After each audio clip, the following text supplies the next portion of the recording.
Vetëm një shkums edhe një shpuns.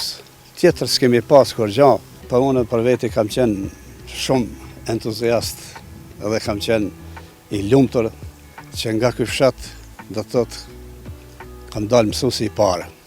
I të bum jetët tona vetanake edhe e ndërtuam këtë shkollë. Kemi pas të gjithsejt dikon në këtë shkollë një 6 arsimtarë të cilët kanë dalë po nga ky fshat, po të gjithë jemi në pension. Vetëm 2 i kemi të cilët punojnë ende këtu në këtë shkollën tonë. Shkolla është shkolla mesme ult, e cila në prej klasës parë deri në klasën e 9, është paralele ndare shkollës Velezhës. Kemi gjithsejt 50 nxënës. Numri nxënësve ka rënë më të madhe. Disa nga ky fshat që besa dhe piqojnë edhe në Prizren, për dërgojnë atje, se di, nuk është mirë me i dërgu, po tash si cili pëkëshirë interesin e vetë dhe punën e vetë të cilën e ka për para. Ty ke qenë edhe mësimdhënës pikërisht në këtë shkollë. Tregëm pak se sa e vren dallimin e kohës tënde me kohën e sotme. Ndoshta vitet e para që ke qenë si mësimdhënës. Po, ka qenë një kënaqësi e madhe të marrësh ditarin në dorë edhe me fillu me nxënës me punu.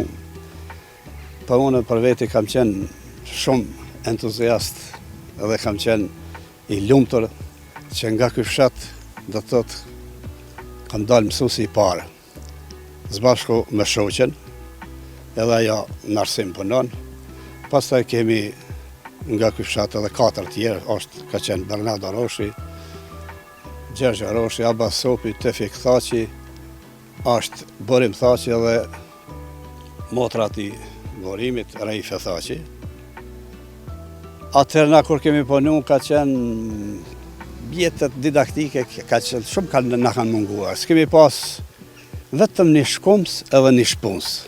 Tjetër s'kemi pas kur gja. Po nxënësit kanë qenë më të interesuar për mësim. Nxënësit kanë qenë më të disiplinuar, më të kulturuar se sa tani. Tani kanë gjitha, tash vetëm pjesa e tyre mirën me telefona, as pak s'u intereson mësimi.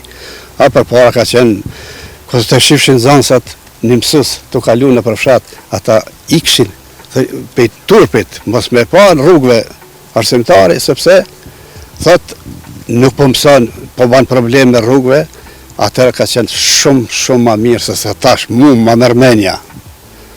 Edhe tash ndoshta është më mirë, se tash është digitalizimin pyetje, po sa do këdo, për mua ka qenë atëherë më mirë me punua se sa tani. Në fakt me pas edhe epitetin si mësuesi i parë i fshatit, po besoj e ke gëzu respektin e krejtve. Po, me siguri e kam gëzue si nga fshati, si nga rrethi i fshatit ku jetojmë. Shumë ka qenë mikpritja mirë. Edhe vendimet kanë kërku, po besoj për pothuajse çdo punë, çështë ka qenë kur e ka pas një fshat, një mësues më herët mendoj që e kanë menu si njëri që ka ditë më shumë ndoshta se tjerë, për gjithçka kanë shku edhe e kanë pyet. Po me ditë kanë ditë, të gjithë kanë ditë, nuk ka qenë vetëm për shembull unë personal si mësues i këtij fshatit. Tash mos tham që vetëm unë kam qenë aty, po kanë qenë të gjithë të ditur. Nuk ka pas aty njerëz se ai që ka kap ditarin, ai ka ditë diçka edhe ka punuar në drejtim. E përmende që kushtet në shkollë kanë qenë më të këqija, se ka pas mungesë domethënë gjanave elementare në atë periudhë. A ka qenë kjo shkolla prej fillimit apo? Jo, unë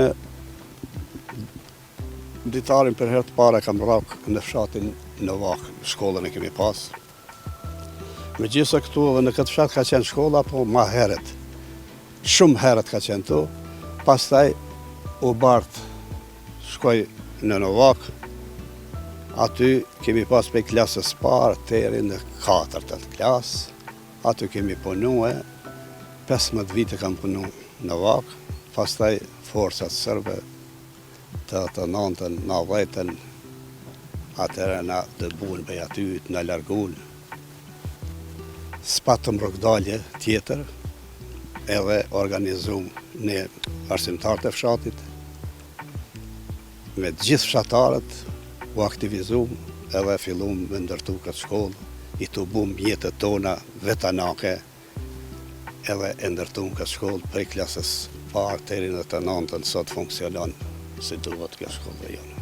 Po prej juve që është ndërtu, ende është funksionale dhe tash brezat e rinj e shfrytëzojnë. Po. Një shembull i mirë punës, domethënë për vendlindjen, po edhe për komunitetin ku jetoni.